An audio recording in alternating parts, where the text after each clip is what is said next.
여러분 테슬라 차 타보셨거나 아니면 테슬라 오너분들 주변에 한 명쯤은 꼭 있잖아요. 그 사람들한테 한 번만 물어보세요. 글래스 루프 어때요? 그러면 10명 중 9명은 이렇게 말할 거예요. 멋있긴 한데 여름에는 진짜 찜통이야.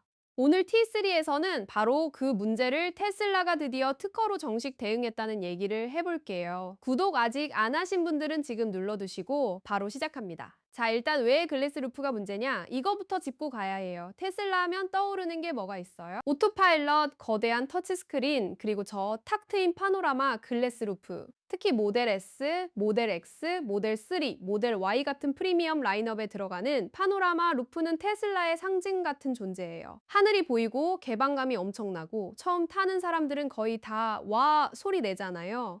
그런데 문제는 여름입니다. 조금만 더운 나라, 조금만 햇볕이 강한 날이면 그 유리 지붕이 거대한 돋보기가 돼버려요. 햇빛이 대시보드랑 헤드라이너 쪽에 집중적으로 내리꽂히면서 그 주변에 뜨거운 공기 덩어리, 즉 열 버켓이 생겨버리거든요. 에어컨을 아무리 세게 틀어도 그 열 덩어리가 쉽게 안 잡혀요. 왜냐면 기존 에어컨 방식 자체에 구조적인 한계가 있거든요. 기존 방식이 어떻게 작동하냐면 대시보드 앞쪽 벤트에서 차가운 공기를 위쪽으로 쏘아 올려요.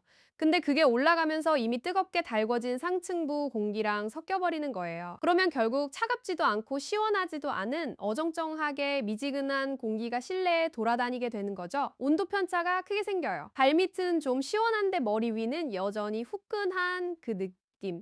테슬라 글래스 루프 차량 오너분들 공감하실 거예요. 더 심각한 건 에너지 문제예요. 블로어. 그러니까 공기를 순환시키는 팬이 이 어정쩡한 싸움에서 이기려고 더 세게 돌아야 해요. 속도가 올라가면 에너지 소비가 늘어나고 컴프레서도 더 열심히 돌아야 하고 전기차에서 에너지 낭비는 주행거리 손실로 직결돼요. AAE 연구에 따르면 더운 날씨에 에어컨을 사용하면 주행거리가 최대 17%까지 줄어들 수 있거든요. 17%면 작은 숫자가 아니에요. 주행 가는 거리 500km짜리 차면 거의 85km가 에어컨 때문에 날아가는 거잖아요. 테슬라도 당연히 이 문제를 알고 있었고 이번에 그 해결책을 제목은 A-Wheel 3A1, 제목은 Airflow Optimized Cabin Comfort. 우리말로 하면 실내 쾌적성을 위한 기류 최적화 정도 되겠네요. 접근 자체가 완전히 달라요. 기존처럼 차가운 공기를 쏘아서 뜨거운 공기를 희석시키는 게 아니라 아예 열 포켓을 발생 지점에서 직접 빨아들이는 방식이에요. 구체적으로는 이렇습니다. 대시보드 상단면과 헤드라이너 안쪽에 흡기구를 전략적으로 배치해요. 이 흡기구들이 열 공기 포켓 추출 덕트라는 전용 통로와 연결돼 있고요. 블로어가 작동하면 이 덕트가 가장 뜨거운 공기를 바로 빨아들여서 시스템 내부 플리넘 쉽게 말해 공조 챔버로 보내요. 거기서 필터와 냉각 코일을 거쳐 차갑게 만든 다음 다시 실내로 내보내는 거예요. 동시에 기존처럼 실내 순환 공기도 같이 처리하고요. 결과가 어떻게 나왔냐? 테스트 데이터를 보면 얼굴 높이에서 느껴지는 온도 편차, 즉 페이셜 온도 그레디언트가 기존 방식에서는 21도씨였는데 새 시스템을 적용하면 12도씨로 낮아졌어요. 거의 절반 가까이 줄어든 거예요. 블로어 회전수도 낮아지고 컴프레서 전력 소비도 줄어든다고 나와 있어요. 에너지를 덜 쓰면서 더 쾌적하다는 게 핵심이에요. 여기에 스마트 컨트롤도 더해졌어요. 일조량과 내부 온도 분포를 실시간으로 모니터링해서 정말 필요한 곳에만 흡기를 선택적으로 작동시키는 거예요. 항상 풀가동이 아니라 필요한 만큼만 쓰는 거니까 에너지 효율이 더 좋아지는 거죠. 그리고 이게 여름만을 위한 기술이 아니에요. 이 추출 덕트가 여름엔 열 공기를 안으로 빨아들여서 냉각하는 용도로 쓰이고 겨울엔 반대로 따뜻한 공기를 앞유리 쪽으로 내보내서 성해 제거를 빠르게 해주는 듀얼 기능을 갖추고 있어요. 하나의 하드웨어가 여름 냉방 보조와 겨울 제상 두 가지 역할을 다 하는 거예요.